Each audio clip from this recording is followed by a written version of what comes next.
Hello karandom, ngayon ay magkakaroon tayo ng unboxing. Meron tayo ditong box, may nakalagay na sign. Alam ko sa inyo ang iba is familiar na, pero ito ay lithium battery.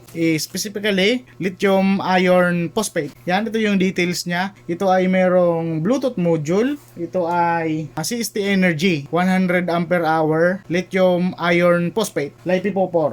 Ito ay nakabukas na at i-check natin kung ano yung laman. Sabay-sabay natin tingnan.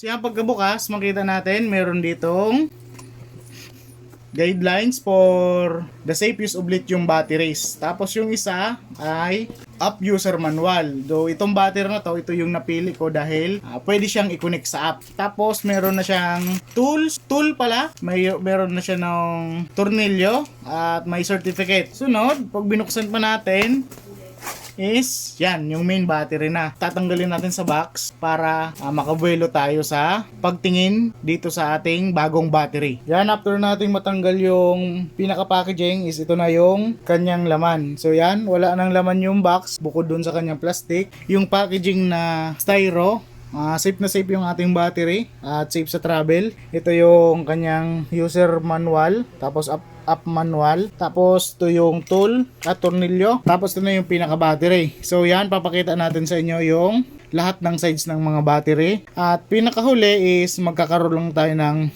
voltage check. So yan, let's go. Ito po yung kanyang pinakaharap. Nandito CST Energy LiPo4 12.8. Andito din yung ibang nakalagay na pictures.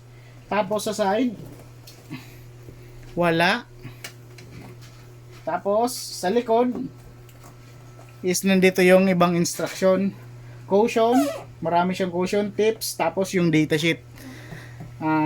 Sa datasheet tayo magre-rely ng mga details if ever meron ka ng inverter para mag-match yung specs ng charging characteristic ni inverter at dito sa battery. Tapos dito sa isang side is wala na nakasulat. Ang bottom part ay wala ding detalye. Sa harap is yan. Ito sa harap,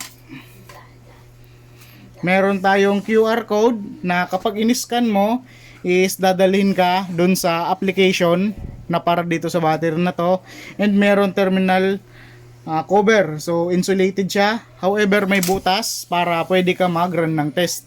So ito is kararating pa lang, and check natin yung voltage ng ating battery. Set ko sa voltage, tapos set ko sa DC. Yan, kahit may cover pa siya is pwede ka magkuha ng test dahil may butas siya. Yan, DC. So yan, 13.40 volt yung ating voltage, and ready na yan for testing or usage. So may laman na siya.